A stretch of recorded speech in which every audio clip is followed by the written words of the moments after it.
Friends, welcome to this video on value delivery to the customer for assuring profitable growth. Value delivery is the third pillar out of the framework that I have spoken about in my previous videos. And in the previous two videos, I have already talked about the two pillars of vision and value proposition. In this video, I'm going to talk about value delivery, and then we are going to have two more videos, one on value creators and one on value system after this particular video. So let's explore this dimension of creating a lasting business, value delivery to the customer. While customers buy for the first time because they find a lot of value for the price, they would continue to buy only if the value proposition is backed by consistent delivery of value. Imagine a firm creates a wonderful product which meets or even kindles latent needs of customers. However, it is not able to deliver the product or service on time and in a consistent manner. It would create a very negative impact on the customers, and the customers would drift away to competition. Value delivery requires a careful choice of structure, processes, and technology, of course including supply chains, which will help the firm in fulfilling the customer need consistently, timely, and in a cost-effective manner. For ensuring consistent value delivery, we need to address four critical dimensions of it so that we are able to fulfill the promise that we have given to the customer. Let's explore those four dimensions. First pillar of value delivery is capacity management. Capacity has many dimensions: manufacturing capacity, distribution capacity, logistics, warehousing capacity, but more importantly, talent. And we can't even forget the financing capacity of a business. So capacity has many dimensions.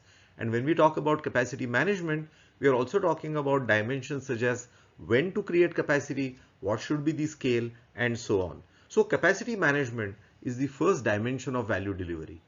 The second dimension of value delivery is working capital management. Remember, in every business, there is a cycle of money which is continuously working. We can call it as cash to cash cycle, we can call it as money cycle, and in another way, we can also call as working capital cycle. So this cycle ensures that money is flowing through different stages of value addition, and the efficiency of working capital management is also very important. The third dimension is risk management. Every business encounters certain risks. They are inherent to the business, and also some may arise a little unexpectedly also. Every business needs to have, according to the size and scale, a proper and robust risk management framework. So the third important dimension of value delivery is risk management. Fourth dimension is cost management. Cost is inherent to any business. Cost stands for resources consumed. It's very important that various aspects of cost management are addressed. You would also find in this playlist videos that I have created distinguishing between cost reduction and cost cutting, or cost control and cost reduction. So these aspects have to be kept in mind. Now, when we address all these four pillars of a business, we can ensure cost-effective fulfillment of the promise that we have given to the customer. And that is very critical for the competitiveness of the firm. Now what we are going to see on the next slide is the interesting interactions across these four pillars, as you would have also noticed in the videos on vision and value proposition. Let's explore those interesting interactions. Let us first explore the interaction between capacity management and working capital management. If you have taken care of your capacity aspect well, and if your money cycle is working well, you can bring any concept or any product idea the quickest to the market. So fastest concept to market is possible when you address capacity management and working capital management aspects holistically. When you address capacity management and risk management, they actually create the ability to survive through cycles. During the COVID pandemic, we saw a very severe contraction in the economy. Firms which have addressed capacity management and risk management together would have been able to comfortably survive that difficult period as compared to those firms which have not addressed that issue holistically. Of course, this video is about introducing this framework, and I'm not, of course, getting into details of each of these aspects beyond a quick introduction.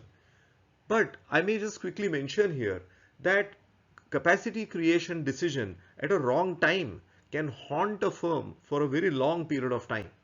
So capacity management has to be seen in the context of the overall risk profile and whether the capacity creation decision is going to create more risk. For example, creating capacity when the markets are booming and are now likely to turn can be the biggest risk from the firm's perspective, because after the downturn happens, it's going to be very difficult to be able to handle those fixed costs which are created out of the capacity. The other interaction which is also interesting is working capital management and cost management. If you think about these two dimensions, we are talking about the operational efficiency of the firm. So when you address operational efficiency issues, you are automatically addressing working capital management as well as cost management. The other way of looking at it is that when you address working capital and cost management, you are also going to have a byproduct called as operational efficiency. So that's the interesting interaction between working capital and cost management. Lastly, risk management and cost management ensure cost competitiveness of the firm if they are looked at together. Firms may do a great job in cost management, but if they miss the risk angle, they cannot ensure cost competitiveness, because cost management must go hand in hand with risk management. One risk can wipe out all the gains which have been achieved out of cost management. So unless these two things are looked at together, cost competitiveness of the firm can't be ensured in the long term. Friends, I hope you got some interesting insights out of these interactions and how these four dimensions of value delivery have to be addressed together. For more such videos, do explore our channel, Dr. Abhijit Phadnis. Thank you for watching.